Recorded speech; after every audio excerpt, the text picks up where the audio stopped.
My name is Joe Sorbara, and I'm a drummer and percussionist here in Toronto. And I also teach and write music and organize concerts and festivals and sort of work to nurture a scene for creative music here. We're here today to record a suite of music called the Imperative that I've been working on playing with my colleagues Jay Hay and Ken King, who both play tenor saxophones. Jay is a tenor saxophone player. And Karen is actually an alto player who I've asked to play tenor saxophone specifically for this.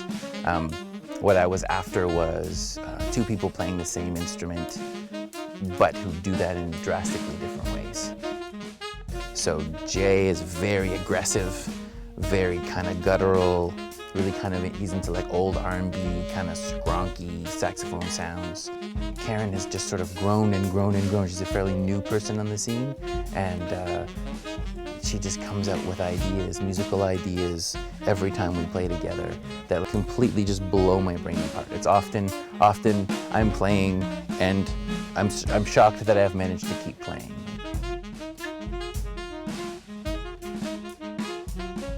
I'm interested in pulling tons and tons of different sounds from the drum set.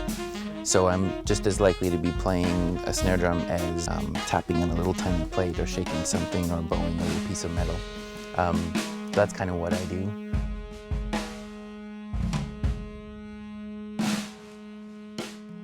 So they come together in really nice ways too.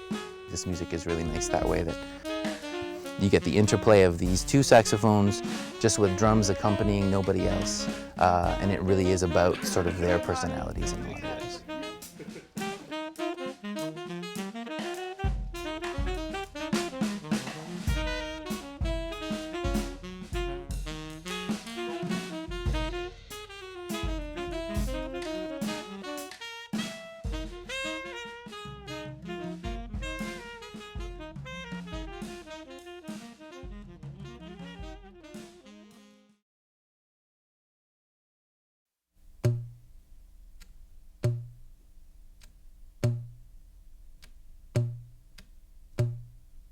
So the Imperative is a poem by Sun Ra, and his poems are wonderful because they're really enigmatic. You can read them over and over again and they mean a different thing every time. And so honestly, I was looking through trying to think of a band name and the Imperative was a really nice band name. So this poem, The Imperative, has a really nice flow. The way it sits on the page is really nice. There are these little dashes that sort of carve out space in a nice way. There's an emotional architecture to the way that the poem is set up. So it moves from talking about joy to talking about grief. And so I was able to kind of write a piece that was very joyous and then maybe ask a question at the end before we get into something a little darker and a little more thoughtful and grief-laden, I guess.